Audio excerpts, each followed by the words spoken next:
Yeah, we're all up in this bish. 15 games on Wednesday. Let's recap it for fantasy basketball. Michael Bolton. Thanks, Josh. It's Michael Bolton here, and it's time for another episode of the Locked On Fantasy Basketball Podcast. Let's get to it. Let's get to it, indeed. You are Locked On Fantasy, your daily NBA fantasy podcast. Part of the Locked On Podcast Network, your team every day. Hello and welcome to the Locked On Fantasy Basketball Podcast, brought to you by Basketball Monster. My name is Josh Lloyd, and let's break into the FBI. I'm also the lead fantasy analyst at basketballmonster.com, and you can find me on Blue Sky, joshloyd.bsky.social, on Twitter at redrock_bball, on TikTok at redrock_bball, and on Instagram at Locked On Fantasy Basketball. Thank you for making Locked On Fantasy Basketball your first listen every day. We are free. And we're available on all platforms. You know what else is free? Low tip. No, but it's not that. It's lockedondaily.com. And that is where you go to find the best newsletter for your favorite NBA team. We've got 15 games on, and I'm here mucking around, giving jokes and songs and all that sort of stuff. What am I doing? Thanks for the 15 games. Love it. It's so easy to pay attention to everything that's going on in the league. So let's get cracking in. It is National Apology Day for me here in Australia. So I'm sorry for all of the things I've ever gotten wrong on fantasy basketball. Just really hope you guys accept my apology. So, like I said, we've got these 15 games that are on. We're just going to bang straight in. We did a waiver wire show earlier today. There's a Thursday preview show that's already out. First game up, Indiana, Washington. The Wizards had a huge lead in this one, as I realized that I've got both of the teams' lineups up there. That's a terrible start to the 15-gamer. The Pacers rolled out with the same starting group. They do win it in overtime. 134-130 is your final score on the Pacers side of things. We got an absolute monster from Obert Toppin. 31-10 with 6 threes. Cool. That's very, very good. It's very interesting. It's very cool. It's very demure. I don't think I can really care that much. 55% from 3. No Miles Turner. Good for you, my guy. Don't worry about it. Tom Bryant, who was pretty solid last game, was less solid here. And again, I criticize the fact that he was like the number 2 or 3 most added player on Yahoo. It made no sense. It continues to make no sense. I hope you didn't waste a move on it. Please, just remove him from your roster. You don't need Thomas Bryant on your roster. Hey, if we come back from the All-Star break and old mate, what do you call him? What's his name? Bloody Miles Turner. If he's out, then sure. Then we'll think about it, and then we'll move it. Then we'll make a decision of whether it's Toppin or Bryant we need to go for, but that's it. Ben Mathurin, big minutes off the bench. 28, 5 and 4, big shooting night. This is a perfect sell high game. He shot unbelievably from 2. He shot unbelievably from 3. He won't play this well every night. Bank it. He will not do it. I guarantee you this will not be an ongoing thing from him. I don't care. I'm not adding him. If you add him, you don't get this game. Hello. Tyrese Halliburton had 20 and 7 with 4 threes. That's a pretty strong game from him. And then Nembhard. I don't know that we need to be rostering Andy at this point. 9, 3 and 4. He continues to be the king of mid. Get that garbage out of here. That's a good point, Jack. And Siakam had 15, 5 and 5 on some pretty rough shooting. Nesmith starts. Don't worry about it. Doesn't matter. No value in fantasy at all. He played 21 minutes. He had 8 points with a 3 and a block. He's still rostered 3 and a steal. Sorry, he's still rostered in 15% of leagues. What are you guys? I know you're the 9-cat jerkers. But he doesn't get a turnover, and he's very good at 9-cat numbers. Yes. No, we're not rostering him. All of that's in good fun. It's in good fun. The Wizards, the big fella, the number 2 overall pick was back. Alexander Sarr. He started over Richaun Holmes, so we wanted to see, would Richaun Holmes stay in the rotation? And he did. Yuck. Holmes played 19 minutes. He had 5 and 7 with 2 blocks, while Tristan Vukcevic did not stay in the rotation. I guess we'll just add Vukcevic if he gets back in later on. Champagny left with a post-traumatic headache. I love when NBA teams, or sports leagues and teams in general, they find a new injury designation. The NBA have had a lot of them this season. It's the groin soreness, the hamstring soreness, which is actually a strain. It's the we'll reevaluate in 2 to 3 weeks. And then now, next one is like, we don't want to call it a concussion, so we're going to call it a post-traumatic headache. All right, cool. That's your new thing. Whatever. Doesn't really mean that much as we move forward. Jordan Poole, 42, 5 and 5, 6 threes. Excellent. Great game from Bubbles Carrington as well. 18, 8 and 5, 2 steals, a block and 4 threes. He's playing well. The last 5 games or so have been excellent. I don't mind if you want to add him. I don't really know how much faith I have in it long term, but at least the minutes are there. The other thing that happened in this game is Malcolm Brogdon. You'll be shocked to know. I feel sorry for this man. But he got hurt again. and couldn't put any weight down on his leg. And why he's there, and Middleton and Smart, why they're on this team, I've got no idea. Whether they plan to play them, I've got no idea. I don't get it. Please don't roster them, but I would guess that is probably it for Brogdon, but I don't know.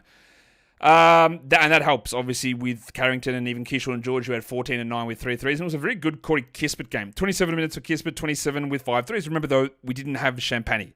I think Kispert's a 14-teamer versus a 12. We got big minutes out of Sarr. He played 32 of them. Yeah, the shooting continues to be just disgusting.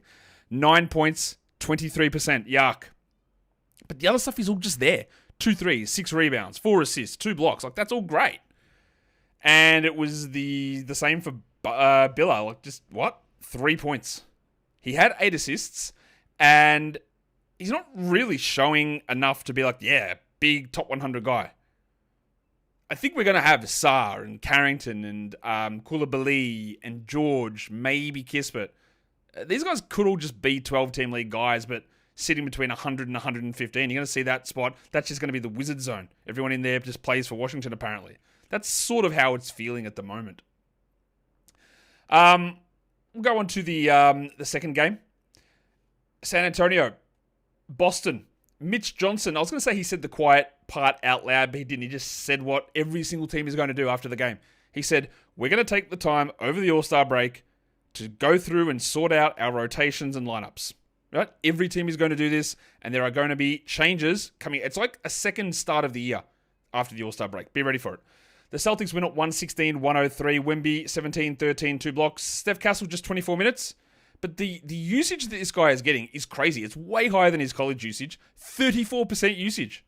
He had 20 points. He was below average shooting, 44%. He had 2 steals. Somehow he is just getting by with insane amount of shots. I still struggle to believe that it's going to be the case for him, but it is. It's happening. So if you want to use him, use him. Fox had 23, 3, and 5, while the pencil, Harrison Barnes. Barnesy.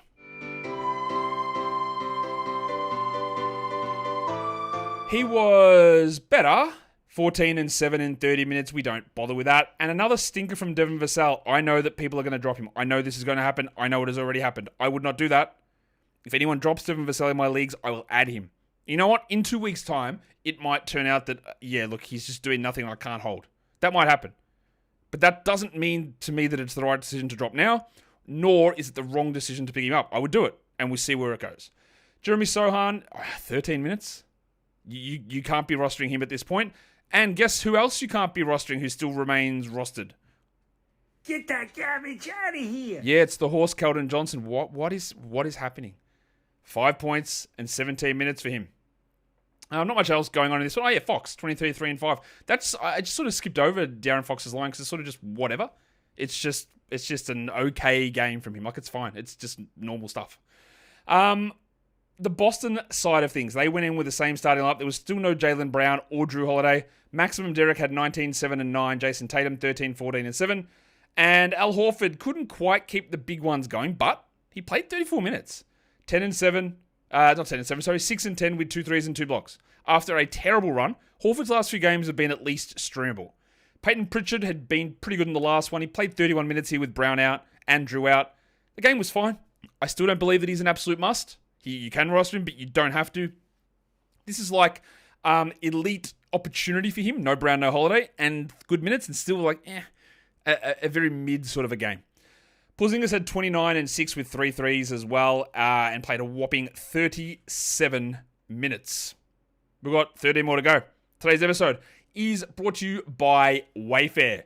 You want to declutter? You want to tidy up? Holiday hustle is done, dusted, and there's nothing like giving your home and workspace a little bit of TLC. That can often help you get back into the routine you need to be hyper, productive, or even just regular productive, honestly. WayFair has everything that you would need for your budget, for your style, for your decor choices. When you're in there looking to buy the desks or the couches or the cushions or the chairs or whatever it is, it's so easy to navigate their site, and they've got free and hassle-free delivery even for the larger items. So head across and give your home the refresh that it needs with WayFair. Head to wayfair.com right now. That is WAYFAIR.com. WayFair, every style, every home. All right, let's do the next game because we don't have time to waste here. It is the Charlotte Hornets up against the Orlando Magic. 102-86. The Magic win this one. Good for them. So, in terms of the Hornets and their lineup, LaMelo Ball was out and he'll play after the All-Star break, but it wasn't KJ Simpson that started. It was Lord Alfred Payton. Not only did Simpson not start, but he was inactive. Now, he is a two-way contract player, and he's got about 14 games left on that contract. So, are they just doing the thing while Payton's on a 10-day here and preserving Simpson's days?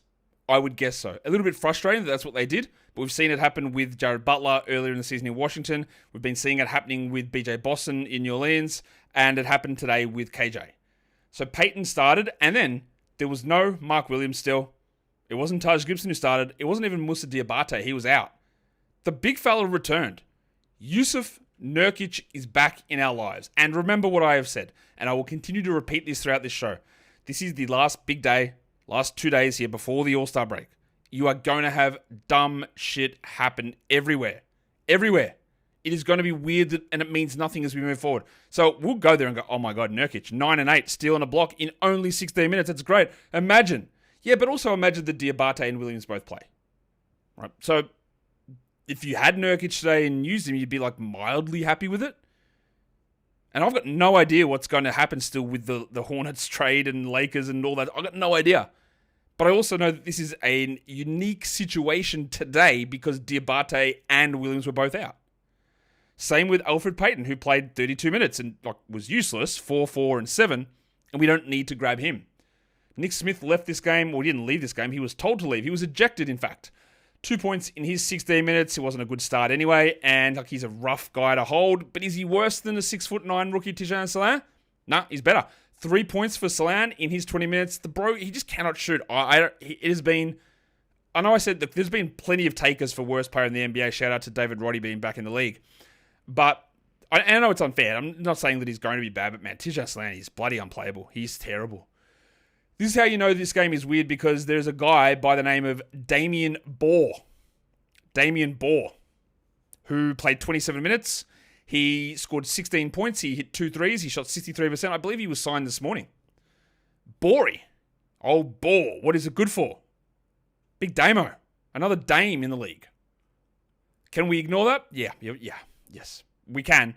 It's just another example of the weirdness. Even Taj Gibson doubled in the year of our Lord, who I was going to try and find a funny name to say there, but I couldn't think of it. So anyway, Taj Gibson has 10 and 12.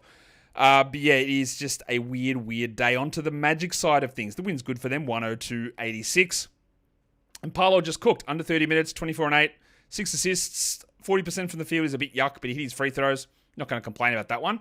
We got a good game from Fran, 16, 7 and 2. Not great, but good. And Cole Anthony also did well in his limited minutes. But it was also a good time to celebrate our differences, but also celebrate Mr. Black, who had 18, 4 and 3, a steal and a block in 24 minutes. And if there is a player that I have never any idea whether he's going to do it for 2 games in a row, or be bad for 4 games in a row, or play 30 minutes, or play 17 minutes, it's this man. Therefore, I just don't want anything to do with him. That's a very good game, Anthony Black. Thank you, well done. Congratulations. I'm sure everybody is very, very proud of you. I just don't feel like I can care about it, because I just don't know when and if it's coming. Nick Smith was ejected at halftime for the Hornets. On the other side of that little scuffle was Kentavious Caldwell-Pope, who had 2 points in 16 minutes. That's actually about a game's worth of production for KCP. So if you had him, you probably didn't miss out on too much. You obviously just drop him. Jet Howard started the second half, 6, 2 and 5, 2 steals and a block. A little bit eye-opening. Oh, Jetty, 26 minutes, good numbers. I like it. But yeah, again, it's a weird day. I wouldn't worry too much about that one. What about the Goga Badadze, Wendell Carter scenario? Again, you look at Goga and go, 4 blocks, man. Yeah, we're in. I love that. But he played 18 minutes. He had 1 point, didn't he? Because we cannot trust that in terms of minutes. And I think we are ready to make the call if you want to. Get that garbage out of here. Doesn't mean you go and add Wendell, who had 11 and 11 in 28 minutes, which is not a bad line, but that feels like it's the best Wendell game. And that's just not enough for us. Tristan Da Silva barely played. Just, again, a game, if you want to say it to yourself, you can, that just weird shit happens. It's just a weird game. And it's not going to be the only one. There are going to going to be many of them. But so far, that's got to be league leader because Damian Ball played 27 minutes. Damian Ball. Bory. Damo. That's the leader in the clubhouse for weirdest thing so far. Not weird that the Cavs cooked the Raptors. 131-108 is your final score here for Cleveland. Max Strus returned straight into the starting lineup after one game out, and that moved DeAndre Hunter to the bench. We'll start with Hunter because he played 27 minutes. He had 18 and 5. That's a pretty good game. That's actually not that far off what he does in Atlanta. I still don't think that makes him must roster. It's fine to roster. It's not must roster. While Strus was great as well. 14, 5, and 6, and they're pretty good numbers for Max. I think they're both on a similar level, a back-end 12, definite 14 team guy. Only 27 minutes for Garland, 15, 2, and 8, 3 steals. Allen, 13 and 10 with 2 blocks, fair enough. Mobley, 12 and 15, and Mitchell, 21, 6 and 5. They just didn't need to go hard. Remember though, there was no Dean Wade, there was no Isaac Okoro, and the milk went sour. So no Ty Jerome either. And all of that stuff enables Strus, it enables Hunter, it enables Merrill to play 26 minutes. It enables we get 21 minutes out of Craig Porter, who had 7, 4, and 4 with 2 steals and remains a very interesting player who doesn't have an opportunity in Cleveland. But they beat a terrible team, and they had a lot of guys out. And does that mean anything as we move forward? Nah. Doesn't take over from Damian Ball as weirdness, but it's just one of those ones where you look at it and go, all right, that's all well and good, but like, what do we really take out of it? What about Toronto? Here's a question for you. Have they put the Q in the rack? 131-108 is the final score. Rowan Barrett returned. O'Shea Abaji went to the bench. But we got a report. We'll say that. We got a report from or about Brandon Ingram.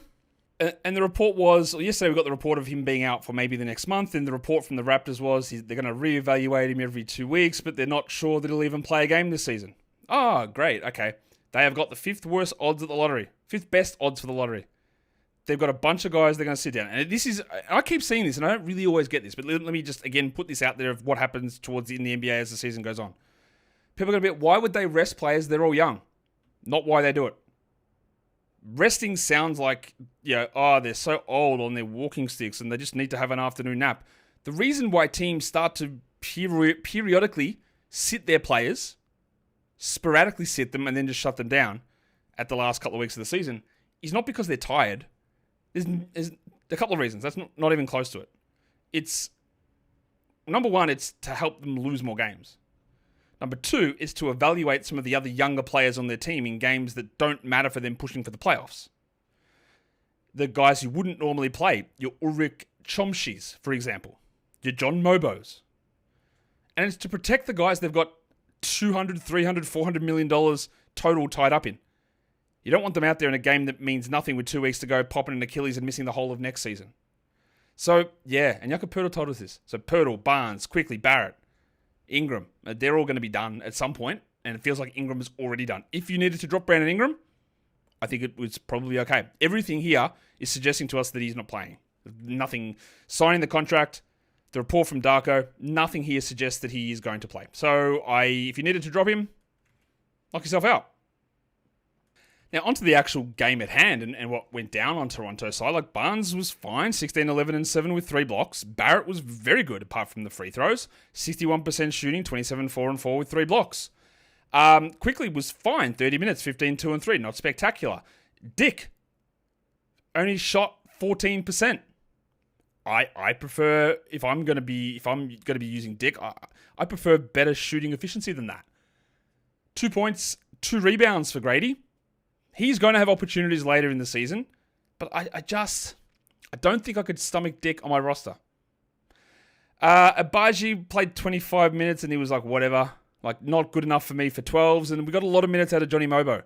29 of them, 8, 5, and 4, which again is not that good. He's fine for 14-team leagues. He's okay to stash. He's going to continue to get better, I'm hoping and guessing, but it's not really doing a huge amount now. Jameson Battle had 11 and 4. He played 11 minutes. His minutes are going to rise as the season goes on as well. The only guy there that's not Barnes, Barrett, Quickly, and Poeltl that I would consider a stash on is probably Mobo over Dick, to be honest. And there are going to be other guys who pop their head up at certain points to have value, but it doesn't mean that it's ones that I need to be like launching myself into right now. We'll come back and we're going to talk about the rest of the games because there's still a bloody lot of them to go. The next one involves... Who does it involve? It is the Philadelphia 76ers and the Brooklyn Nets. And the Sixers do not win. The Nets win 100-96 is the final score here in this one. Yeah, let's talk about Philadelphia and their lineup because they had quite a few guys out. Quentin Grimes moved into the starting lineup, and I think that's going to be permanent. We thought that was going to happen, right? So Grimes is in over Justin Edwards. But there was also no Joel Embiid, so Gershon Yabusele started. And then there was, out of nowhere, no Tyrese Maxey. So that meant that Jared Butler started. Butler played 25 minutes. He had 9 assists. That's nice. But 8 points and 22% doesn't cut it very clearly.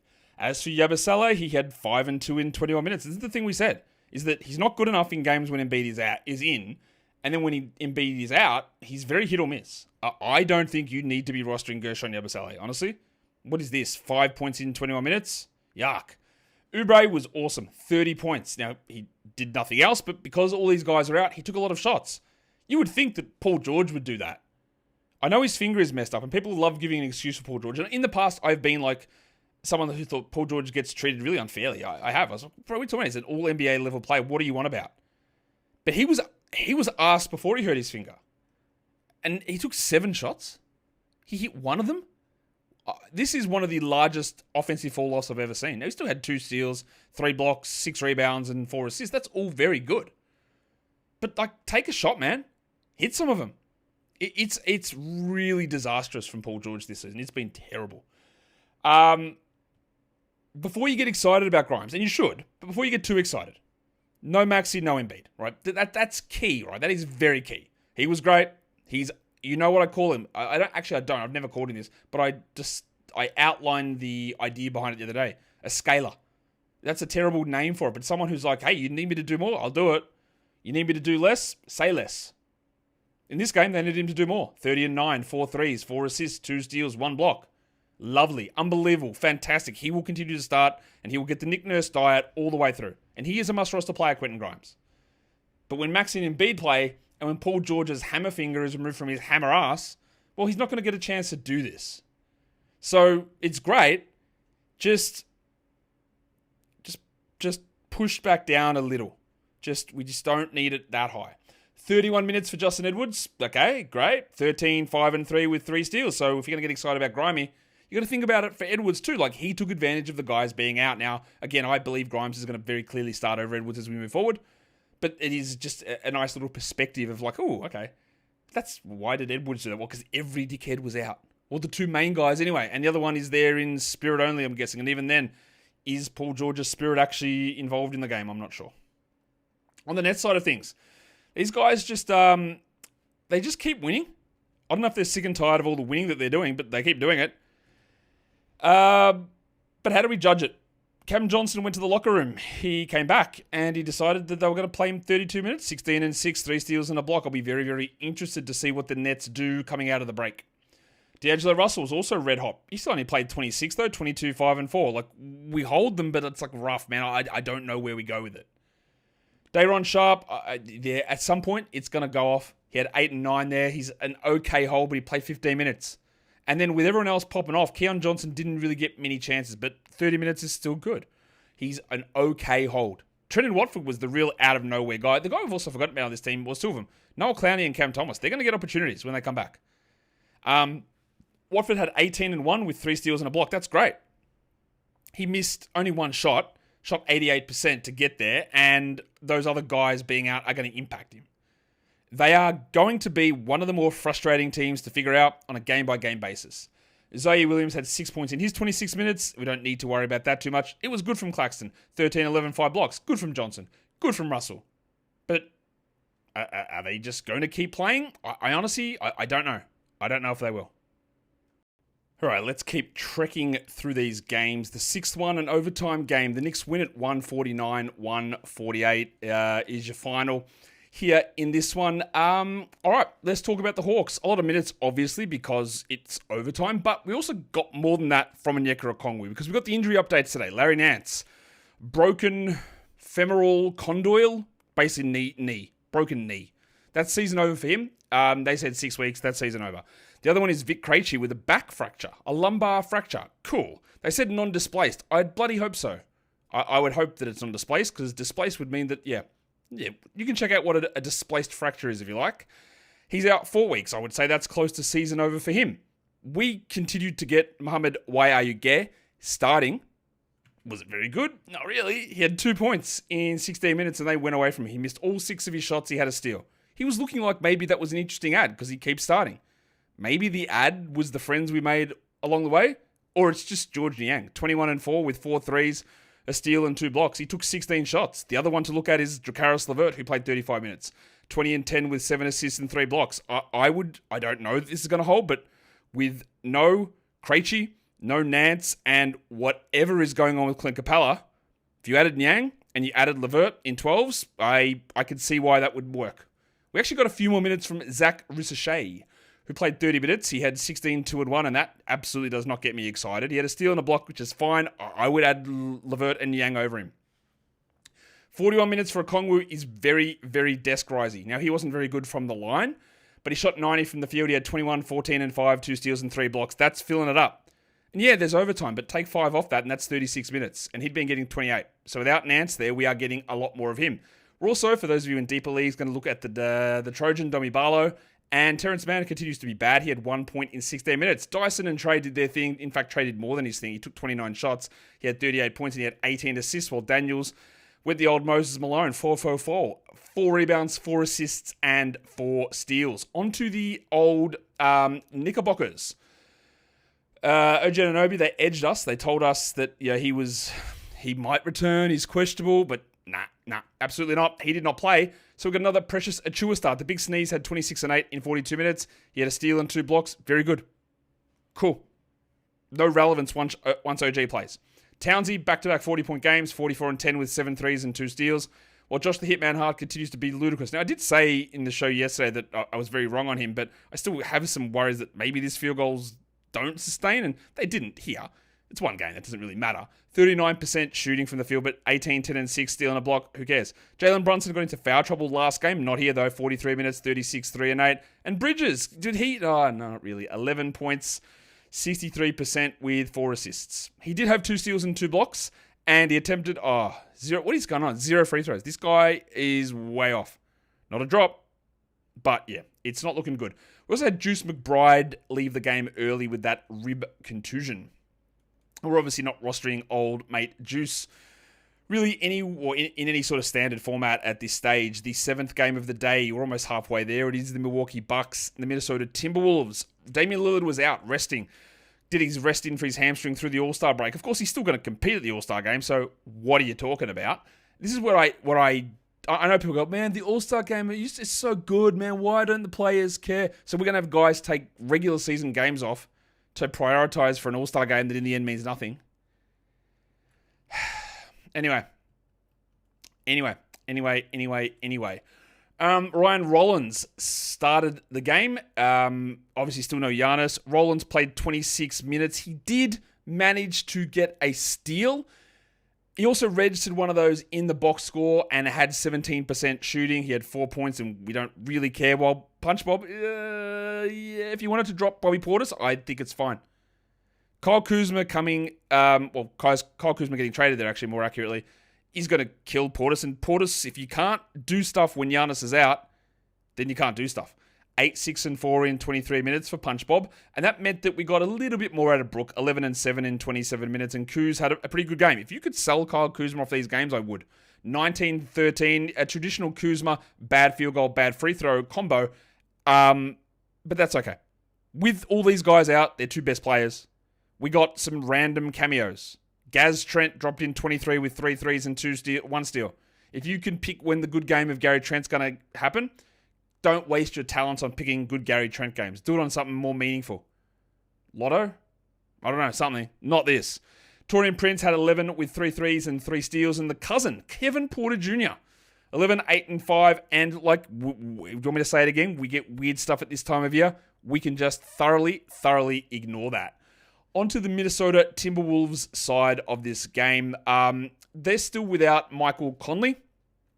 So they went with the same lineup they had in the last game. Ant Edwards was questionable for this one and he played, but they were a little bit lackluster. Edwards, who'd been absolutely cooking, we had him on the Sal High show saying, yeah, he's the number 2 ranked player, but will he be? Well, not after today. He shot 33 times for 31%. He did have 28, 7, and 4, so by no means is it a bad game, but it was, it was rarefied air stuff, and it's not there now. Naz Reid had 22 and 13. He's really putting up big numbers with Randall out. If you wanted to sell high, this is a good time to do that. And then we actually got some minutes from Terrence Shannon Jr. Early on when they were just sort of out of it. He was one of the only guys really trying hard, and he did. 11, 5, and 6. It's a good game. But Randall DiVincenzo Conley being out, a random pop-off, I think we ignore it. What is it? It's like the witching hour for fantasy, these games before the All-Star break. Alexander Walker played a lot of minutes for not much result, 5, 5, and 5. Or Jaden McDaniels, I'm worried. I'm worried that we're getting back to bad Jaden McDaniels. The 3 blocks are nice. But with everyone out, he still goes 10, 8, and 2 on 39 minutes. That's so incredibly mid. And he had been playing well. We're not bailing on him at this point. But the little worry meter's going off. Is he just back to that same guy again? I think we got to have at least a recognize. We've got to recognize that is a distinct possibility at this point. The Miami Heat. The Oklahoma City Thunder. The Thunder win it 115-101. For Miami, there was no Terry Rozier.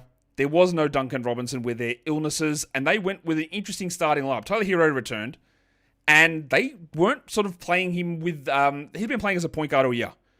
But they didn't here. Well, they sort of did. But they didn't they didn't keep Alec Burks next to him. They didn't put Duncan Robinson next to him. Obviously, he was out. They kept Davion Mitchell there. That's very interesting. And... I don't know if it was Anthony Chiang or Ira Winderman who said that they think this might be the lineup moving forward.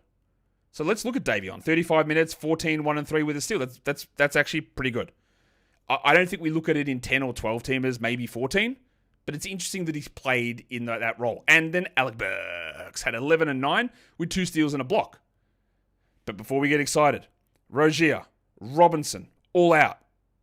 Jaime Jaquez Jr., you'll also notice... was out, but he wasn't out. He was available. He just got DMP'd. Some of the most outrageous draft takes you will ever see are going to keep coming up where it's like, yeah, I'd take him over Amen Thompson. He should go over Scoot. Debate him and Brandon Miller. He's probably a clear number 2 behind Wemby. All right. We're obviously surely not anyone's holding on to Jaime Jaquez. Bam Bam had 27 and 15 with 3 threes. That's a pretty good game there, while Hero had 14, 2, and 6. I haven't even talked about the new arrival, Andy Wiggins, who... somehow is just doing the exact same thing that he was in Golden State, shooting horribly. 13, 4, and 3, triple one. I would hold him.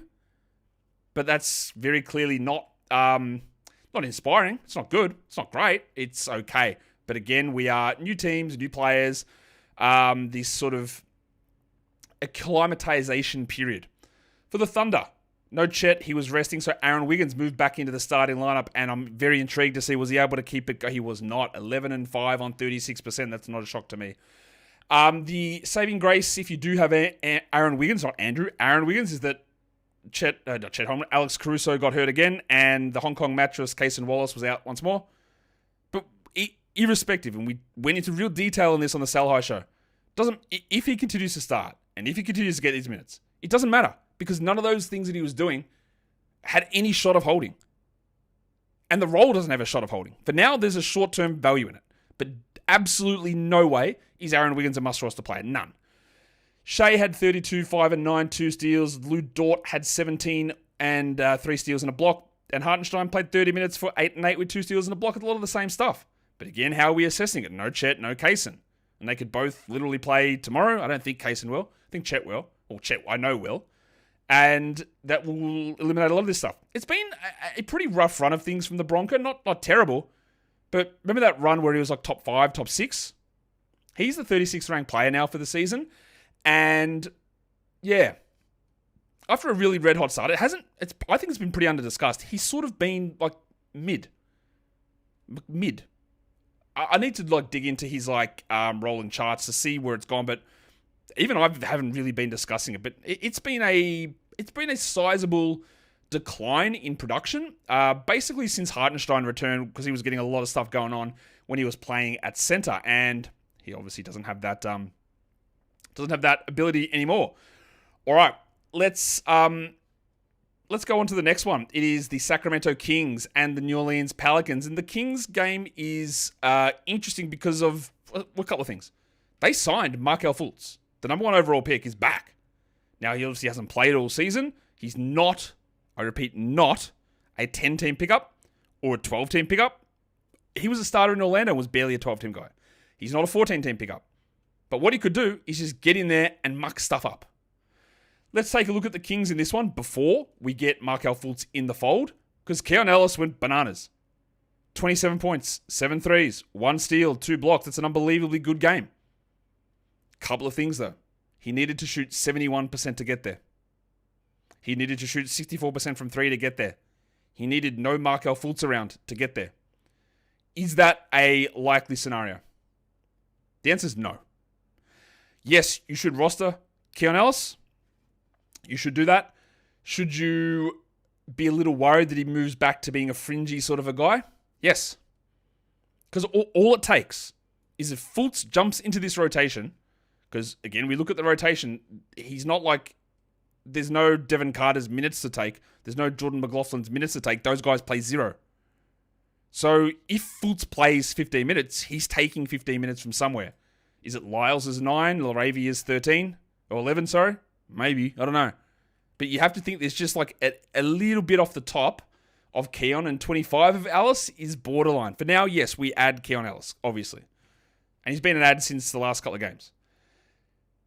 Sabonis had some early foul trouble, but 16, 15, and 5 is a pretty good recovery. Zach LaVine, another poor shooting night, but the overall result is good, 23, 3, and 7.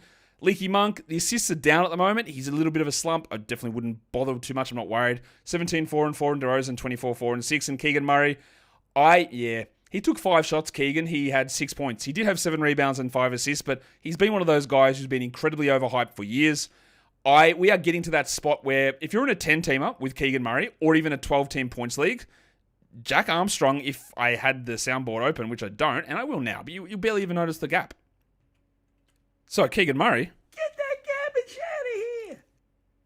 In 10-teamers and 12-team points. 12-team category, it's a little closer, but what are we getting? What's the actual upside here for Keegan?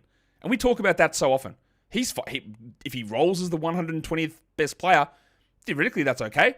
135th, like whatever, it's all right. But like, if you're trying to take hits on a Keon Ellis or a Don Clingan or whoever it may be, Bol Bol, like that's the sort of player where you can be like, well, they were my worst player, but technically they're still okay. Like whatever, just you can move on with those sort of guys in a lot of different spots, I think. All right, let's go on to the let's go to the next side of this because we've got the Pelicans who again lost the game. Their starting lineup, CJ McCollum returned and Carlo Makovic went back to the bench. Zion, 28 minutes for the big fella, 33, 9, and 7, 2 steals, 72%. He has been actually really good when he's played. I don't think he's playing tomorrow though. So just keep an eye on Carlo, who did absolutely nothing here, and we can easily drop Makovic in a lot of different spots. He is stashy only. He had 0 points with 2 blocks. CJ, of course, it's a weird CJ game. 14, 3, and 3, but he didn't have a single defensive stat and didn't hit a 3. And then Yves Missi was like, whatever. Trey Murphy was good. Jose Alvarado was very good. 32 minutes. I would be adding Jose Alvarado. 18, 3, and 9, 2 steals and a block. Last game was terrible for Jose. But the starting job seems to now be back to him. And that's an important thing. There's going to be ups and downs. We also got Bruce Brown playing 26 minutes for, I don't know, a reason or two. Not sure what it is. 4 and 3 for Bruce with a steal and a block. We don't add him, but he obviously killed any value of Geordie Hawkins, who played only 14 minutes because, again, I don't really think that he's very good at this point. And whatever. All good. Let's go to the next one. The Bulls, they look to get revenge on the Pistons after yesterday's absolute demolition. They did not because they're the Bulls. 128-110 is your final score. We'll start with Detroit, who were able to roll out the same starting lineup that they have been. Jalen Duren continues to be like really good. 16, 14, and 5, 2 steals and 2 blocks. Elite shooting, unbelievable stuff. Cade, 29, 5, and 7. Great. The Thick Hogsman, Toby Harris. He's actually good again now. Imagine we get a top 60 run from him fantasy playoffs, like the reverse of last season. 19 and 5 with 2 steals and another solid game from Leaky Beasley, but only 23 minutes. We check in on Asar Thompson, who shot horribly, but actually put up like because he usually puts up these fancy lines that aren't sort of the traditional lines. It's like 4 points on 6 of 6 from the rim, but make no other shots and miss all your free throws, but get 4 steals. But he had like 19, 5 and 7, 1 steal, 0 blocks. That's like just traditional. He's playing well. He's absolutely like the numbers are up to be in that spot where it is useful. Obviously, we're not rostering Dennis Schroeder, who played 19 minutes for 8 points. The Bulls were dreadful. Yesterday, like we talked about, they're bad. And how did they respond? Well, they lost. They also lost Patrick Williams after 18 minutes, and Kobe White had a bit of an ankle thing towards the end. And that is like 2 absolutely horrific Kobe White games. 2 games, I believe, shooting under 15% in a row. He had 7, 5, and 3 with 2 blocks on 14%. Don't worry about it too much, but yeah. My GOAT, Nick Vucevic, bounced back after a string of horrendous games to put together a very big one. 22, 13, and 5, great field goals, great free throws. Of course, there's no defensive stats, but it's good to get that game after some really bad ones. And Ayo Dosunmu was also very good. 22, 3, and 6 in 35 minutes. These are the games that Ayo needs. He needs to bump the usage. He needs to get the big minutes. And he hasn't always been doing that. That's solid enough. He's fine to hold. He's uninspiring and unexciting to me. But that's obviously a good game. Well, Giddey had 16 points, which is fine, right? I guess the question you're going to want to ask is, what do we do with Big Esso, Matas Buzelis? Buzelis was pulled off early. Lucky him. But also only ended up with 26 minutes. 11 points on 42%. 1 rebound, 1 assist, no steals, no blocks. That is very bad. He shot horribly. That is very bad. Here's what I do with Big Esso. Nothing. It's a weird time. He is still starting. They will reassess. We will reassess. We will see what happens across the All-Star break. What do they do when Lonzo Ball plays? Do they take Big Esso back to the bench? Does Lonzo... What happens? But investing in someone like Buzelis, which they started to do, I don't think is like, oh, you had a couple of bad ones in a row against a team that's playing really well that we need to cut bait.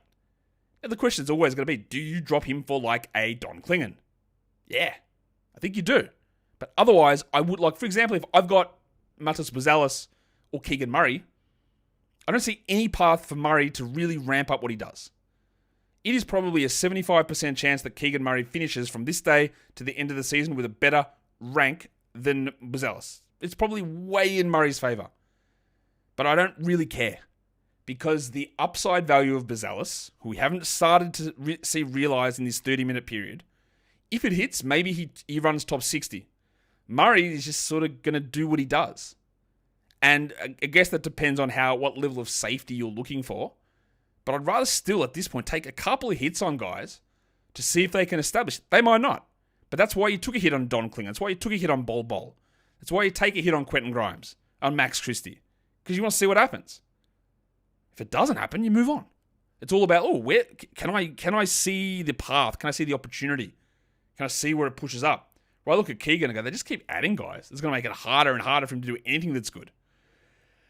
So that is how I view situations. That's how I view situations like that. You can view it differently, but when I talk about things and when I talk about like, okay, we've seen Murray, we've seen Keegan, and I'm using Keegan as a placeholder name.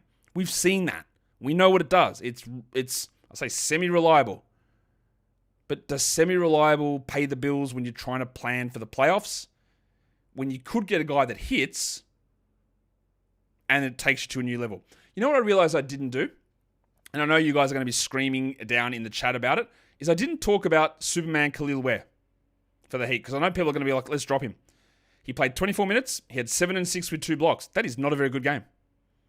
In a points league, I've absolutely no problem dropping Khalil Ware. I know this is a random Khalil Ware drop in here. I would have no problem dropping Khalil Ware in a 12-team points league. In a category league, I'd be inclined to hold on to him. That's not like Spoelstra can Spoelstra at any point. We know this, and it can get rough. But they're still starting him. He still played 24 minutes. He still had 2 blocks. The usage was disappeared.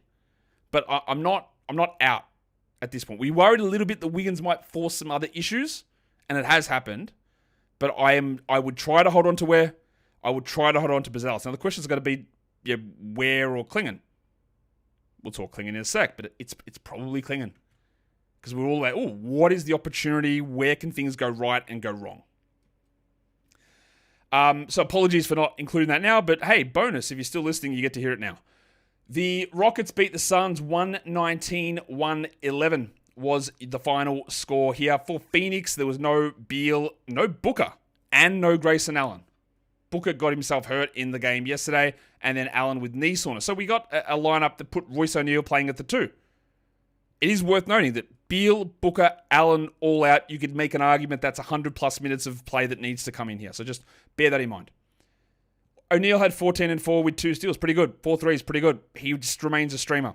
KD, 42 minutes on a back-to-back is crazy work. 37, 5 and 9, 2 steals. We love that, but lots of guys out. The question you want to ask is, what happened to Bol? Well, he was good. Well, his numbers were good. 33 minutes, 15 and 4, 1 steal, 2 blocks, 39% shooting. All right, that is all very good, apart from the shooting.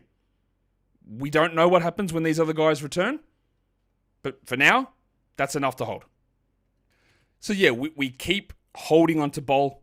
Who knows what happens when these guys return? I'd be very discouraged if I had Tyus Jones, Beal, Booker, Allen, all the ball handlers gone. He plays 33 minutes, he has 10, 5, and 6. He's very mid. And that almost ties me, that's like maybe we use Tyus Jones as the new Keegan Murray replacement name. Because if I wanted to drop somebody to add an upside flyer type, like that's fine. Like what's he doing that's good? Speaking of good, if I'm going to criticize the man, when he has a solid game, BDNR, he has a solid game. 28 minutes, 11, 13, 2 blocks, 83%. One of his better ones. Does it mean we have to roster him? No, we don't. But it's better to see that sort of a game. But it is, again, it's this time of year. How do we judge when Beal, Booker, Allen are all out? 100-plus minutes need to get into the rotation. And we'll see what that ends up looking like when it actually does happen, which should be straight after the All-Star break. The Rockets side of things, Alperen Şengün was able to play. Tari Eason returned. He'll be out tomorrow, so will Steven Adams. That meant Aaron Holiday went to the bench. This is a big one from Tari. Huge game. 25, 9 and 4, 3 steals and 3 threes on 69%. Lovely, lovely. He hasn't really been at that level for a few games. But the problem is the next time we see them, well, he won't play, which is tomorrow. And then the next time after that, Jabari Smith will be there. So he becomes an interesting conundrum. I would try to hold him. Amen Thompson, 18, 10, 11, 2 steals, 2 blocks. Lovely. Şengün, 17, 13, 5. Good, really good. Good one from Brooks. Good one from Green. Not really sure what to add with that. All of them sort of did their thing. Steven Adams played 10 minutes and Whitmore had 4 points in 22, but Whitmore's an interesting stream for tomorrow with Adams, Smith, Van Vliet, and Eason all going to be on the sidelines. But overall, like I don't know that we learnt a huge amount from the Rockets side of that game. The Portland Trailblazers, the Denver Nuggets. The Nuggets win it. A lot of players out in this one. DeAndre Ayton, I haven't talked about it on this show, but I've talked about it in many, many spots, and it basically followed exactly what I said, that it's a significant injury, and I think this is a precursor to Ayton's season being over. You can drop DeAndre Ayton. I feel okay about that. Scoot Henderson was out today as well, and so was Jeremy Grant. But they didn't go to Shaedon Sharpe. I'll use the word hate in a non-literal sense, but they hate Shaedon Sharpe at the moment. They do not want to give him his starting job back. They're not prioritizing him at all in terms of role, because they started Chris Murray. Chris. He replaced Scoot, and then we got Don Clingan replacing DeAndre Ayton. So let's look at Clingan. 31 minutes, 17 and 20 with 3 blocks. Yep, add him.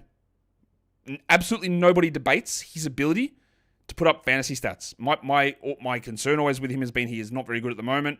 As a real-life NBA player, I think his ceiling is pretty limited to be a mid to back-end level starting center. But that doesn't matter because he's just a must-roster player. Sharpe was fine. Sort of. 14 points on 33% is pretty yuck, but he had 7 assists. Like, that's okay. He's done nothing to suggest he should be a must-roster player, though. And then even in this game with no Ayton, no Grant, no Scoot, no Robbie Williams, Denny Avdia played 28 minutes. What are we doing with him? I hate that. I hate when I'm like, okay, maybe I was wrong. Maybe Denny is actually pretty good. And then immediately he goes back to the exact sort of player that I thought he was. 14 and 5 for Avdia, 42%. This is a horrendous slump. And I'll tell you what he is like a little bit at the moment. Very different players. But he's a little bit of like last X Games man. Like Jalen Green. If you look at this 2-month period for Denny, he was great. Okay, yeah, but what about like everything else? Because he started out the season poor. He had a nice little run of about, let's say, 3 weeks, 4 weeks. And now we're getting this dished up again. I would try to hold him, but like 184th over the last 2 weeks is very, very uninspiring. And they're also like, much like with Shaden, they're like deprioritizing him. Like bloody Delano Bantam played 31 minutes. 14-1-5, watch for him. He will have value. If you've got stashability in 14s, I would do it.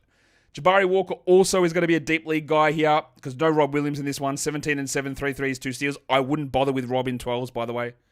I just can't have any faith in his ability to stay healthy or play enough at this point.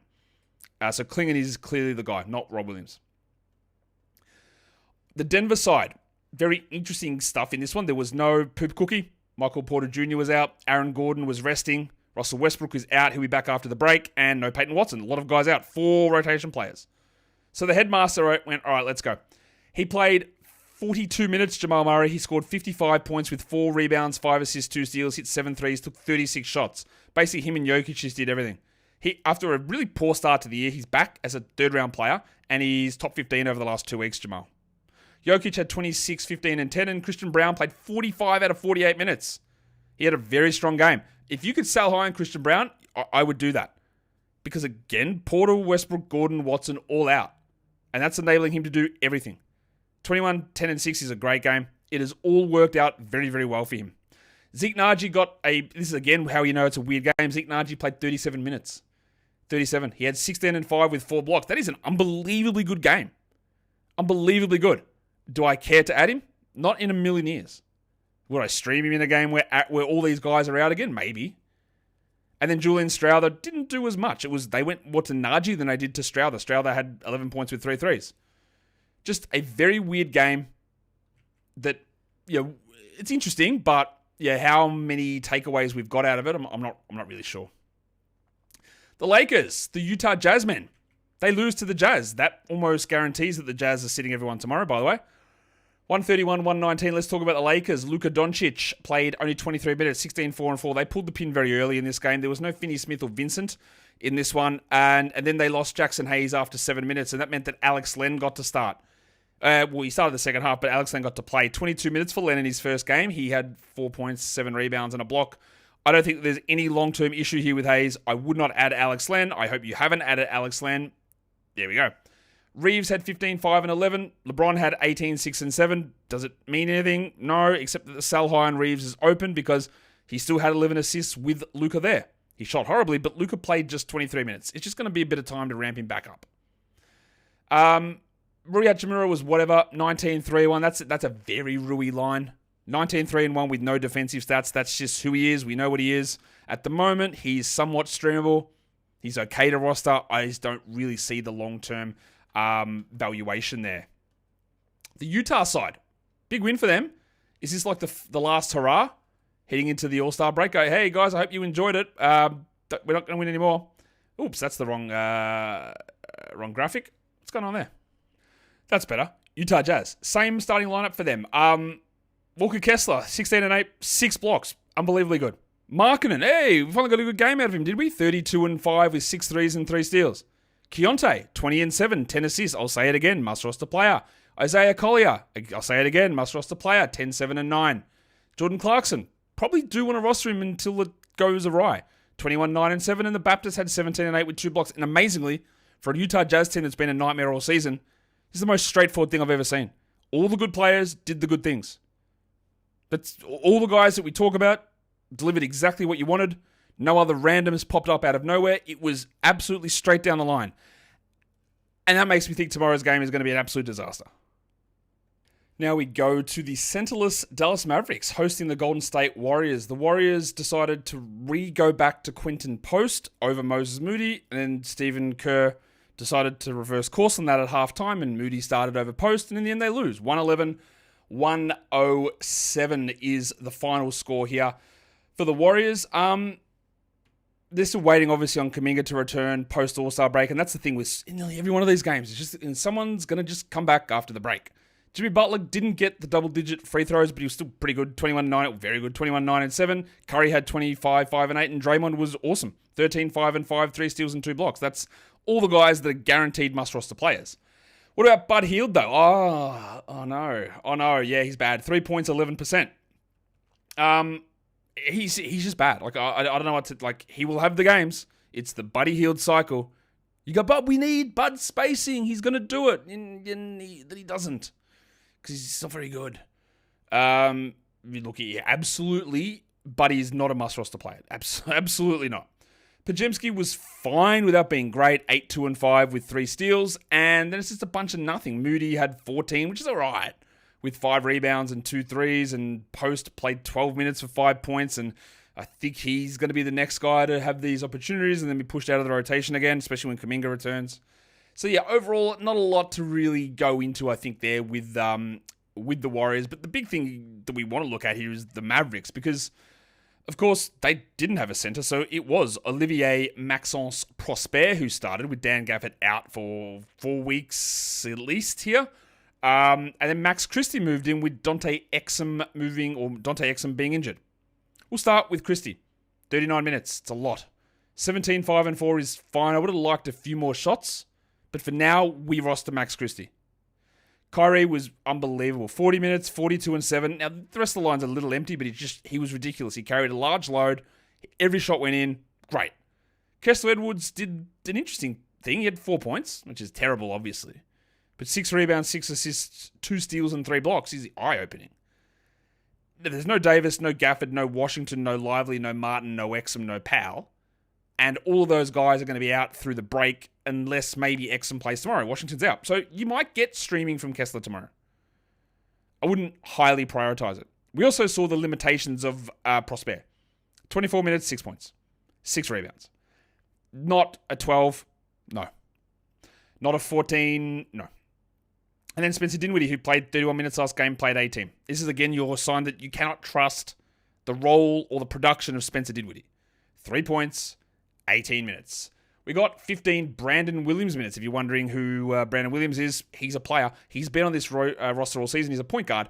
12 points with 2 threes. And Kyler Kelly, despite having no centers, played 2 minutes, which I thought he might get a few more than that. But yeah, just the 2 for old mate Kyler. And lastly, finally, the final game of the day. The Clippers 128 over the Grizzlies 114. Of course, Ja Morant had played 5 in a row. So we had to sit this one out. So we got the Duck, Luke Kennard, back starting. The Grizzlies did not win. Final score was 128-114. Just another bit of foolishness to end the day of weirdness all over the place. That is just what happens. And we, of course, got a random Santi Aldama game. He only played 24 minutes still. But he decided now, all right, I'll hit 4 threes and get you 7 assists. And the minutes just still don't feel like enough. But 14, 5, and 7 clearly is. Sigh. Jalen Wells, with Morant out and Vince Williams out, played 31 minutes, and he had his best game in a long time. 18 with 3 threes and 2 steals, but I just can't bring myself to care about that for nearly any league. And Des Bane had 23. The Duck had 12 points with a lot of 2s, 2 threes, 2 rebounds, 2 assists, and 2 steals. He's a great stream when Morant is out, and that is it. And Greg Jackson had 15 and 8 in 22 minutes. Good game from GG. He played 12 minutes last game, I think, so we don't roster him. This is just one of those weird ones again. Guess what? Good team. Zach Edey, 4 and 5 in 20 minutes. No steals, no blocks. Edey will have a run where he'll have top 60 numbers, but he's not doing it now. I'll keep going back to Donovan Clingan. Did I even... I get the feeling... Did I miss that game? No, I've lost my mind. No, I didn't miss that game. I've talked about it. Wow, what a busy day it's been. I'll keep going back to Clingan. If you want to drop Edey for Clingan, do it. Easily do it. Not a question. Not a question at all. Jaren had 13 and 6 in this one, and not a huge real... I don't know how many takeaways there are out of this game, as there aren't many in a lot of these games, but that's okay. The Clippers made a change to their starting lineup. Now, when Kawhi came back, they said they were going to alternate between Derek Jones and Chris Dunn. And then basically it was Derek Jones every game. And we highlighted Derek Jones on the... I don't know which show it was. It might have been I think it was the waiver wire show earlier today. Saying, yeah, he's really struggling. And they benched him. And they played Chris Dunn. And Chris Dunn played 21 minutes and had 14, 3 and 5, 5 steals and 4 threes, which is obviously ridiculously good. Now, before you get excited, he was 4 of 4 from 3. He still only played 21 minutes, and there's a lot of fakeness to that. He is a steals streamer and nothing more than that. That is a great game that you don't care about. Jim Harden had 18, 8, and 10. Powell Norman Powell, the last few weeks or so have been a little disappointing from Powell. Again, that was to be expected with Kawhi returning. He had 18, 5, and 2. Harden had 18, 8, and 10, like I said already, and Kawhi had 25, 5, and 4, and Kawhi played 34 minutes. I think we're just fully back now. Jones played 9 minutes. We don't roster him, and Bogdanovic played 18. Don't think he'll play tomorrow. You don't roster Bogdan in 10 or 12, or honestly, I'm not even sure that Bogdan's 100% a 14-team league guy. I probably would in that one, but yeah, it's going to be hard to find enough touches and enough minutes to get you there. Because this is such a busy day and a lot of stuff for me to go and do, I don't actually have the full Monster Slide of the Night graphics prepared, but I'll just tell you who it was. It's Jamal Murray as your Monster Slide of the Night. Your waiver wire line of the night was Keon Ellis. Your young gun of the night is... It's a good question. Who is it, Josh? It is... as I scroll down... Oh, it's Amen Thompson again. Of course it is, with 18, 10, and 11 with 2 steals and 2 blocks. And the big one, the one we all want to hear about, the dud of the night with every team playing. Who was the highly rostered player, over 70% on Basketball Monster, who had the worst performance? It was 3-point legend Bilal Coulibaly, 3, 5, and 8 on 13% shooting. It's a busy one. We've still got shows tomorrow, mailbag show, and a recap of Thursday. And then there's a break coming. Hit the thumb up, although we're still going to be here with videos. We're still going to be doing videos. There's still going to be stuff happening. Just obviously the games aren't happening at that point. Guys, keep it positive. Keep the positive thoughts going. Critique it, no problem. But also balance it. What was something good? Something that can be worked on. We are done here. Thank you so much for listening, everyone. See ya.